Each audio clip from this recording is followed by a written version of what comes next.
Your question, do we have multiple options? Answer is yes. Is that a problem? Why should it be a problem? If I'm smart enough to have multiple options, you should be admiring me.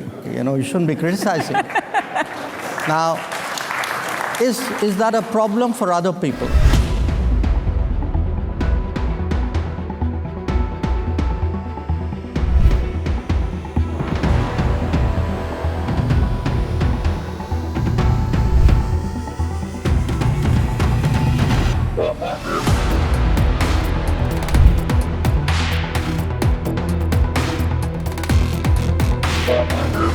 Multiple choice mindset would that be right?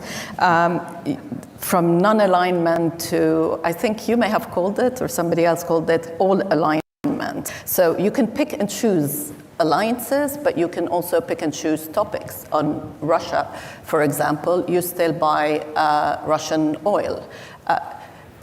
Is that okay with your counterpart from the US? Everything is, your relationship is fine, you can do whatever you want, whenever you want?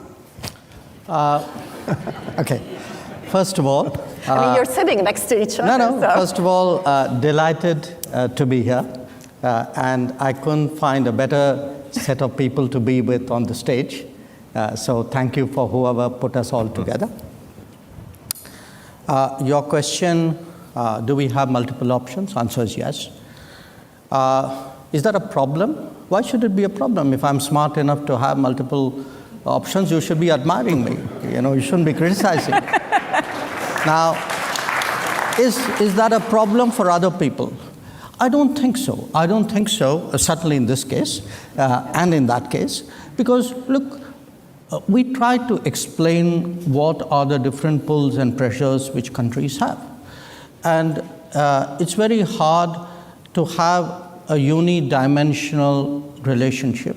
Now, again, different countries and different relationships have different histories.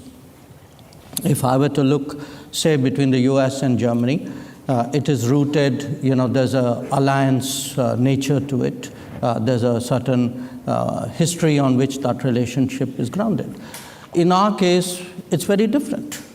So I don't want you to even inadvertently give the impression that we are purely and unsentimentally transactional. We are not. We get along with people, we believe in things, we share things, we agree on some things, but there are times when when you're located in different places, have different levels of development, different experiences. All of that gets into it. So life is complicated, life is differentiated. And I think it's very important today not to reduce the entire complexity of our world into very sweeping propositions. Yeah. I think that era is today behind us. Yeah. So I agree very much with what Tony said, which is good partners provide choices. Smart partners take some of those choices. But sometimes there will be choices on which you say, well, I think I'll pass up on that one.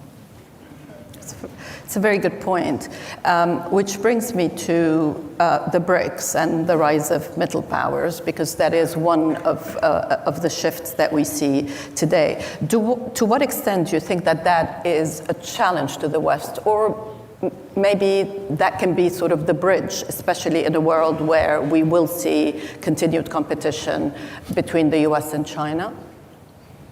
And I'm going to ask Minister Jaishankar first, but I'd love for both of you to come in as well. I thought maybe the BRICS one, you wanted the US. After you, Jack, please. Look, again, I think it's important to go back to how it began. The BRICS started in an era where Western dominance was very strong. The premier gathering of the world was the G7. And you had a number of significant powers in the world who felt that, well, they were not part of the G7, but maybe they also brought value to the table by sitting and discussing with others. So in a sense, you had a collection of these countries. It was originally 4. South Africa joined later. If you look at it, it's a very interesting group because it's geographically as disparate as it can be. Yet it is bound by the fact that these discussions we've had over a decade and a half have been very useful for all of us. Now, like any product, you test it in the market at some point. We tested it last year and asked people, so how many of you want to join BRICS? And we got almost 30 countries who were willing to join BRICS. So clearly, if 30 countries saw value in it, there must be something good we've done.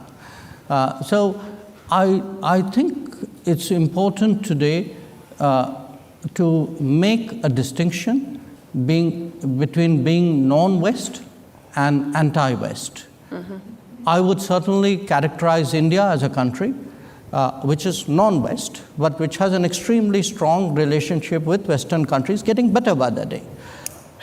Not everybody else necessarily in that grouping might qualify for that description, but the contribution the BRICS has made, if one looks at the G7 and how it evolved into the G20, I think in a way, those additional 13 members who came into its bigger grouping, 5 of them are BRICS members. The fact that there was another group which was meeting regularly and discussing and debating, I think certainly was an input into the expansion of the G7 into the G20. So I think we did a service to the world.